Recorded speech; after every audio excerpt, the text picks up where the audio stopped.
Hello, everybody. Happy New Year, and welcome to another episode of Perplexity, a mystery podcast. As always, I'm your host, Kaydra, and I want to say thank you to you guys for letting me take a short hiatus so that I could get some content ready for you guys and just get a little bit of rest. I really appreciate it. Today, I have a great story for you. This is going to be a listener request. It was requested by a listener named Ash, who is a friend. And so thank you, Ash, for requesting this. I'm really excited to be talking about Garner State Park today. And I do just want to say, I really tried to make this a longer episode. I researched so much on this state park last night. I was going through Reddit too, combing forums for stories for an hour.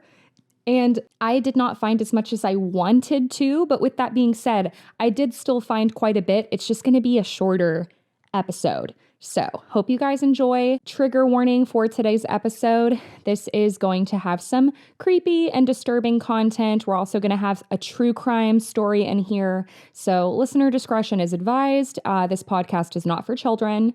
And I used a lot of sources today, so I will be shouting some out throughout the episode, but all of the sources will be down in the show notes. So, Garner State Park. This park is located in Concan, Texas, in Uvalde County. So if people hadn't heard of Uvalde before, you definitely know what Uvalde is now with the mass shooting. So it's in this area, and it's actually the most popular state park in Texas. It's really popular for overnight camping. It draws in a lot of people each year. I was getting a lot of mixed reports, somewhere between 500,000 and 1 million visitors annually. The park was constructed in the 30s to help provide work to unemployed men during the Depression. The land was acquired in 1934, and they built from 34 to 36. Then they expanded later in the 70s. This park was named after John Nance Garner, a former VP of the United States. By the time it was 1976, the park doubled in size by adding 790 acres. So today, the park is 1,420 acres. It's quite large, and it's filled with all types of landscapes. You have high mesas and canyons, limestone cliffs, deep canyons. There's caves and caverns, and lots of streams. There's also a really well-known river that gets super, super cold called the Frio River, hence the name. And it is also home to Mount Old Baldy.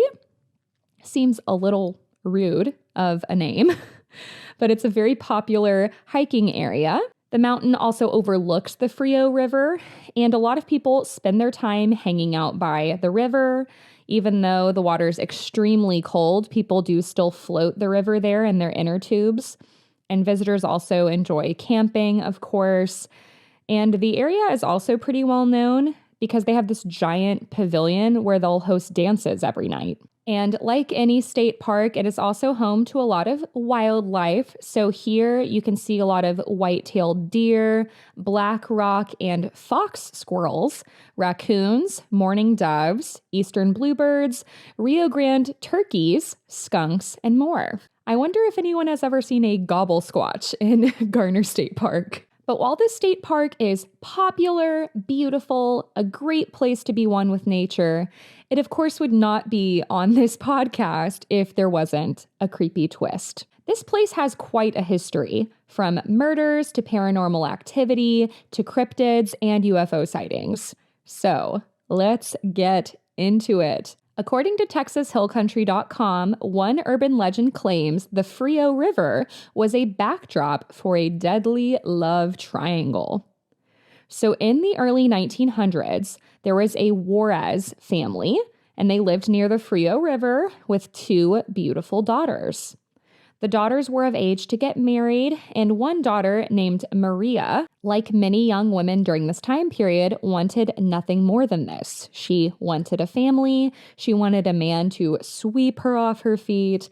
So as her and her sister grew up, Maria's sister got married first. She married a man named Gregorio. And for some reason, the sister's name was lost throughout this legend, so I don't know the sister's name, but she married a man named Gregorio and started her own family. And Maria confided in her sister that this was her dream too. She was happy for her, but she couldn't wait for it to happen for herself. So one day, Maria gets her wish. She's visiting a local ranch with her family when she meets a handsome ranch hand, and she instantly falls in love with him. It's love at first sight, and his name was Anselmo Tabar. She started sneaking out of her house each night to have little rendezvous with Anselmo, so he really liked her too. And they would always meet at this specific spot at the Frio River. After just a few weeks of meeting with each other, red flag, Anselmo proposed to Maria, and she immediately said yes, because that's all she wanted. But one day, Maria's sister's husband, Gregorio, caught Maria when she was alone, and he professed his love to her. He even had the audacity to tell Maria that if she felt the same way, he would leave Maria's sister for her, and they could run away and be together. So Maria was like, no, what the hell? Anselmo is the love of my life, and you're with my sister. Like, what the fuck are you doing? But I guess Gregorio was one of those men that hated being rejected by women to the point that it would enrage him. And so one night, Maria was out at her and Anselmo's special spot at the Frio River, waiting for her love. And I guess Gregorio found out about this spot. He was probably stalking her. And he shows up when it's just Maria there. Anselmo has not shown up yet. So Gregorio confronts Maria at the river, and he's enraged, and he just starts going into this whole lecture and how he's so mad that she rejected him. And she realizes that she can't defend herself against him. So when she starts thinking about running, he pulls out a revolver. And before Maria can do anything, Gregorio shoots Maria in the heart. He shoots Maria in cold blood and leaves her all alone. And this is why a lot of women give fake phone numbers in bars instead of rejecting men, because we don't want this to happen to us. Enter all of the mansplaining in the comments. It is said that Maria's blood soaked the shores of the river, just very tragic. And eventually Gregorio was convicted of her murder and sent to prison. It's unclear what happened to Anselmo or Maria's sister, but people claim Maria Juarez's ghost, very similar, by the way, to the legend of La Llorona, haunts the Frio riverbank, searching for peace, love, and her long-lost Anselmo. Some visitors and locals insist they have seen her misty apparition, who has become known as their Lady in White, or the White Lady of the Frio.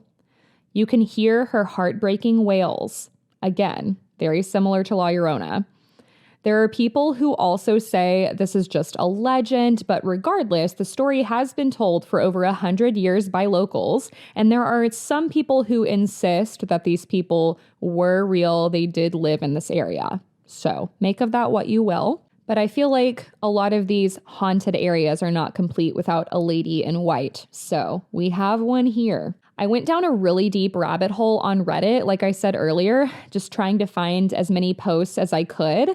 I did find this one comment from Reddit user Frogfoot21, who had a different version of this legend, and this one sounds exactly like the legend of La Llorona.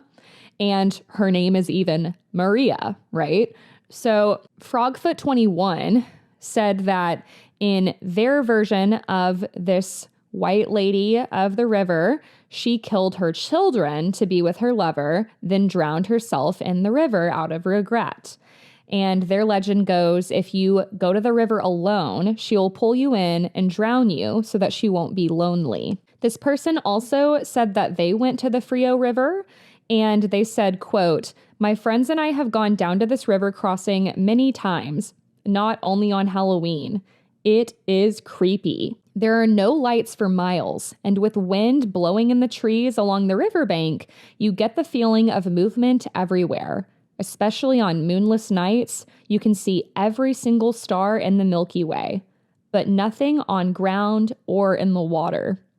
You're afraid to walk 10 feet, and putting your feet in the water is downright spine-tingling. Scary stuff." End quote. And I grew up in the city, but I would go visit my grandparents in East Texas often. They had a couple of acres there, and it was, very rural. There were no lights. I've been in places like this where it's pitch black at night. You can't really see in front of you, and that is really eerie. And I feel like people who frequent the woods often, they'll hear a lot of strange noises. So this has a very similar vibe. And when Frogfoot21 mentioned like they go here not just on Halloween, I wanted to say I did find a website online where it seems like there's some different events that happen at Garner State Park every Halloween. I think I saw like a haunted hayride situation or something like that. So if you're ever in this area, it's a great place to visit on Halloween from the sound of it. There are also some people online who claim they get a really uneasy feeling when they enter the White Rock and Crystal caves in the area. They'll get like this sudden feeling that the cave is going to cave in on them. And the limestone cliffs are also known to amplify paranormal activity, according to local ghost hunters. The local ghost hunters have claimed that they've encountered strange spirits lurking in the nearby trees, and this is super creepy. I thought it was interesting too, because some of the sources I read said that the trees in Garner State Park are all at least 600 years old, and some are up to like 1,000 years old. One man who was going cliff diving in the area claims that while he was in this area, he got a sudden feeling that he was being watched, and he ignored this feeling. He dove down into the cliff, but when he returned to the surface, he claimed that he saw several creepy faces staring at him from behind the trees. Immediately no. And when he looked down, he saw that these faces had no bodies. They were just these disembodied floating faces staring at him from behind the trees, making like really intense eye contact. And then the faces started moving towards him, and then they floated into the water, and the water's, flowing. So the faces started flowing towards him. And the man got so scared that he ran away. And he said it took him months to get those faces out of his mind. I feel like they would never leave my mind. In addition to the creepy paranormal phenomena here, there have been a number of tragic deaths. In early November 2010, there was an 18-year-old teenager named Udale Wayne Magura, and he was from Paris, Texas. He had been camping at Garner State Park with some friends, and he tragically died after falling off of a cliff face 250 feet down. He was pronounced dead the same day at 5:30 p.m. So the story is he and his friends were hiking up Old Baldy Mountain, the popular hiking spot I mentioned earlier. But like a lot of hiking spots, there's signs and there's these spots where you're not supposed to go. And it sounds like they were in an area that you're not supposed to be hiking in. It was an area with really steep limestone, and they hiked past a sign that warned the area was closed off to visitors. They eventually reached a 400-foot cliff, and once they got to the top, Magura told his friend that he wanted to climb down the cliff face about 10 feet. So he starts scaling down this cliff. But I guess once he started doing this, that's when he realized how steep and slippery it was, and he changed his mind. But by then, it would be too late for 18-year-old Magura. His friend can't reach him at this point. He's gone too far down, so he's trying to reach up and make his way back up the cliff. And it's said that he reached up to grab a rock, attempting to pull himself up, but the rock broke loose from the cliffside, and this sent Magura off the cliff at least 250 feet down to his death. At that time, Magura was the first person to die in the park for the last 3 years, so really tragic. I'm sure that was awful for the family. And in 2017, there was a tragic bus crash really close to Garner on Highway 83. So I thought this was relevant to mention because it killed 13 senior passengers. The shuttle bus had been transporting churchgoers from First Baptist Church in New Braunfels when it collided head-on with a pickup truck. This was in late March 2017. There was only one survivor who was left with many injuries and was in critical condition for a long time in the hospital. An investigation was done on the crash, and it was found that the driver of the pickup truck was a 20-year-old man, and he was driving erratically. He later tested positive for a variety of drugs in his system, and he also admitted that he had been texting and driving. An NTSB review of a 14-minute video shot by a motorist showed the man driving erratically. He crossed the double yellow center line 19 times on Highway 83, the solid white shoulder lines 37 times, and the grass shoulder at least 5 times. So this guy was completely out of it. And he eventually traveled to the wrong side of the road, where the bus hit the truck head on. He was charged later with multiple counts of intoxication manslaughter and sentenced to 55 years in prison. And additionally, and more recently, on June 17th, 2023, an off-duty Border Patrol agent was involved in a swimming accident at the Frio River. He was vacationing there with his family when he drowned and succumbed later to his injuries.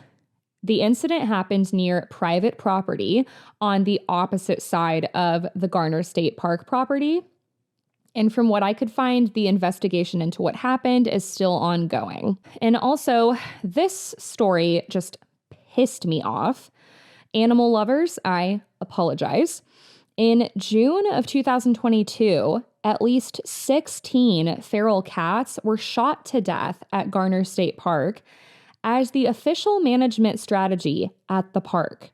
So public records show that the Texas Parks and Wildlife Department authorized these deaths to remove stray cats out of convenience. And they had been authorizing this at least since 2012.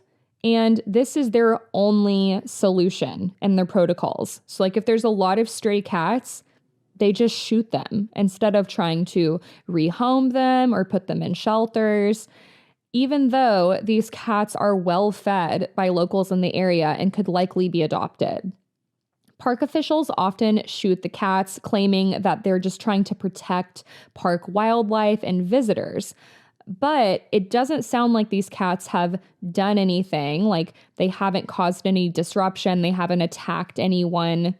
So not cool. What the hell? So I thought we would get like the bummer stories out of the way first, and now we can start talking about like UFOs and cryptids. So according to TexasUFOsightings.com, on October 23rd, 2013, in Leakey, very close to Garner State Park, there were some UFO sightings. People claimed to see a strange, hovering, translucent, cigar-like shaped object that was seen by a local hovering in midair. They were about to take a picture of the sunset when they spotted this strange object. So they were able to capture a photo, and I will put this photo on the Instagram page and in the YouTube video. The object remained for at least a few more minutes before mysteriously vanishing. And when Ash recommended this story, it's because she said that she's heard of a lot of UFO sightings in the area, and she said she's also had a UFO experience of herself at this state park. So Ash, I want that story. I also found a comment from 2018 on this post about the cigar-like shaped object. And the post was from someone named Chris, and it reads, "My experience at Kaydra, just around the corner from Garner, was way crazier than that. 10 years ago, I was standing over my girlfriend who was laying underneath 2 large trees in a hammock. My roommate was with us as well, sitting on a picnic table. I was standing over her, looking down, when I saw a ring of circular white lights jetting up from the ground, completely unobstructed by the trees above us. Then as I look up, I see the light and then a streak of red light across the sky. My girlfriend and roommate, plus some other people staying at the cabins in Criders, including my sister and friends, saw a bright disc of some kind as well. I have no explanation for what happened. Craziest experience of my life by far. End quote. So then I found another report from UFO-hunters.com, which reads, quote, at around 4:30 a.m. on August 11th, 2013, so again, around the time of this other sighting, my mother and I were observing the meteor shower at Garner State Park. First, we saw an object we believed to be a satellite, although orange in color, pass in a straight orbit from behind us onward. Then we noticed a second object directly in the sky to our left orbit across the sky, also in a straight line. This time, we were a little more suspicious of the object and the previous object because of the quick speed that they both seemed to be orbiting at. Within another 2 or 3 minutes, another object was spotted directly in front of our line of sight. But when I pointed it out to my mother physically using hand gestures, it suddenly changed course and began orbiting to the left, where it was originally spotted. Then it vanished out of the sky. After about 6 to 10 minutes, another object was spotted directly above our line of view and began orbiting in a straight orbit, heading in the direction behind us. All of the objects looked exactly the same physically. Orange, satellite-sized objects moving very quickly. So now, as we start to wrap up, we'll talk a little bit about some cryptid sightings here, and we'll also talk about a very creepy insect that was seen. So according to TexasBigfoot.com, Bigfoot hunters often frequent the Garner State Park area, as they believe Bigfoot is lurking here. Investigators Troy Hudson and Chase Robinson from the Bigfoot Investigation Group out of Dallas, Texas, spoke to several witnesses at the time that they were at this park, and they claimed that they came across a strange beast in the southern area of the park. In December 2006, around 10:30 p.m., one man noticed movement out of the corner of his eye when he looked up and saw a Yeti-like creature dashing across Highway 83 on 2 legs. Troy Hudson, one of the investigators, also used to work for the Department of Homeland Security, and Hudson claims after spending a lot of time in the woods, he has seen many things that simply cannot be explained.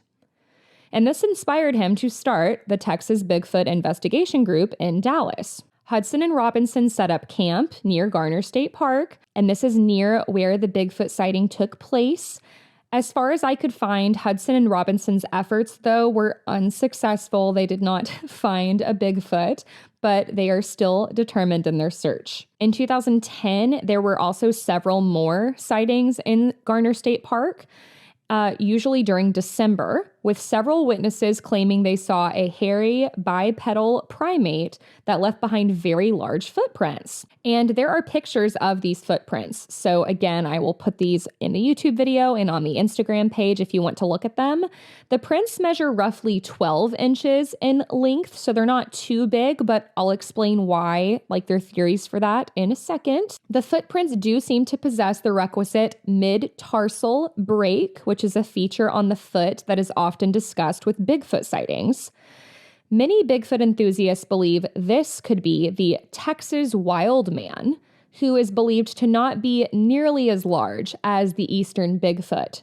He's more about the size of an average human being, so this would explain the size of the footprints. But of course, me being a skeptic, it could also just be someone barefoot in the woods that has pretty big feet. And this last thing I just found to be incredibly upsetting because I'm sorry, I don't like the creepy crawlies. A Texas redhead centipede was spotted in Garner State Park, and again, a picture was captured, so I will post that. This centipede is so large that it is known to eat toads and lizards. It was seen crawling on a broom in the park, and the picture is so upsetting because it literally covers the entire broom. It's so fucking huge. Ugh. And these centipedes are known to bite and inject a painful toxin in their victim. So I guess these are lurking around the park. Definitely don't want to mess with one of these if you see them. They're called the Texas redhead centipede, I think because they have like red on their head. So that is Garner State Park, everybody. And thank you, Ash, for recommending that story. I had a lot of fun trying to find things about it, but I want your UFO story. So send that in. I would love to read that. And if you guys have stories, you can always send them to me at perplexitymysterypodcast@gmail.com or DM me on Instagram at perplexitymysterypodcast. I hope you guys enjoyed this fun little episode. If you did, be sure to tell everybody about it. And if you're watching on YouTube, I would love it so much if you hit that subscribe button. And if you're listening on a podcast platform, please help a girl out. Take 2 seconds and leave a 5-star review. It helps so much. And that is my soapbox. You all are amazing. I hope you have a great week. I hope you all stay safe. And I will talk to you next week. Bye.